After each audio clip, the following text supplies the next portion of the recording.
Hello everybody, welcome back to my channel. Let's study together. Now today we will do Act 2 Scene 1 of The Merchant of Venice written by William Shakespeare. I would like to say a few things today.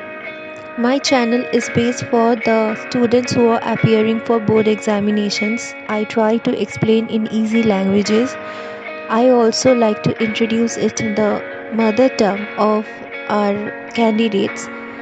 But still, for easy understanding, I will continue it in English because it will help you people to write down the answers. I present a line by line explanation, and through this, it will be easier for you to understand as well as to jot down the answers or the explanations that will help you to frame the summary. Or if you want the summary or the question answers or suggestion, you can contact us. So, without wasting much time, let's start directly to the piece. Here begins the Act 2 Scene 1 of The Merchant of Venice by William Shakespeare. If you like my explanation, please subscribe my channel and hit the notification bell. So the very first scene we see trumpets play. They describe it as flourish cornets. Enter Prince of Morocco, a tawny Moor. Tawny Moor means a brown-skinned man, all in white, all dressed in white, and 3 or 4 followers accordingly. He has his servants, 3 or 4 of them, who are following him, with Portia, Nerissa, and their train. With Portia, who's heiress of Belmont, she is already introduced in the last act that I have discussed. Nerissa is her waiting gentlewoman and her attendants. So we see the trumpets are playing. It's a very posh occasion because the gentlemen, the prince of different lands came from all 4 sides to have Portia's hand in marriage. So it's a very big occasion. And a prince of Morocco, the brown skinned man, he is dressed all in white. He enters, followed by 3 or 4 servants who are dressed in a particular costume. Also enters Portia, Nerissa, and their attendants. So, the Prince of Morocco. First, I would like to read the original text and then I would like to explain it in English. Morocco, mislike me not for my complexion, the shadow livery of the burnished sun, to whom I am a neighbour or near bred. Bring me the fairest creature northward born. Where Phoebus fire scarce thaws the iceless, and let us make incense for your love, to prove whose blood is reddest, his or mine. I'll tell thee, lady, this aspect of mine hath feared the valiant.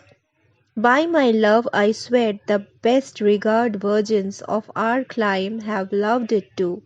I would not change this hue, except to steal your thoughts, my gentle queen. So here the Prince of Morocco tries to convince Portia on the complexion of his color. So he says, don't hold my skin color against me, because he was very dark skinned. I was born as raised in the sun, which is why I am so dark skinned. But I am red blooded as any man who is here asking you for your marriage. Show me the best looking person born in the freezing north, where the sun barely thaws the icicles.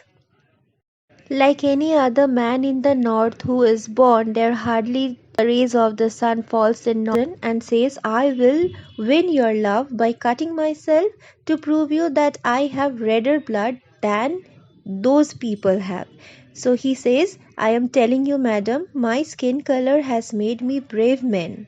Fear me, and Moroccan girls love me more. So I am the best of my race. That I can prove you. I wouldn't change it except to make you think of me. So I cannot change the skin color what I have. I am the best of my race, but I can do to change your thought regarding your prefixed mindset if you had any, my darling queen. So he almost makes Portia his queen in his verses. Portia says, in terms of choice, I am not solely led by nice direction of a maiden's eyes. Beside the lottery of my destiny bars me the right of voluntary choosing. But if my father had not scanted me and hedged me by his wit to yield myself his wife, who wins me by that means I told you, yourself renowned prince, then stood as fair as any corner I have looked on yet for my affection. By this Portia means to say, being looking good isn't the only way to my heart, you know. I have other criteria for choosing a husband. Not that it matters, because the box test takes away my free choice anyway, because my father hadn't restricted me like this. He has already set a rule for my marriage beforehand, forcing me to marry whoever wins his test. Then you would have had as good a chance to marry me as any of the suitors I have met so far, Prince Morocco. To this, Prince Morocco replies, even for that I thank you. Therefore I pray you lead me to the casket to my fortune.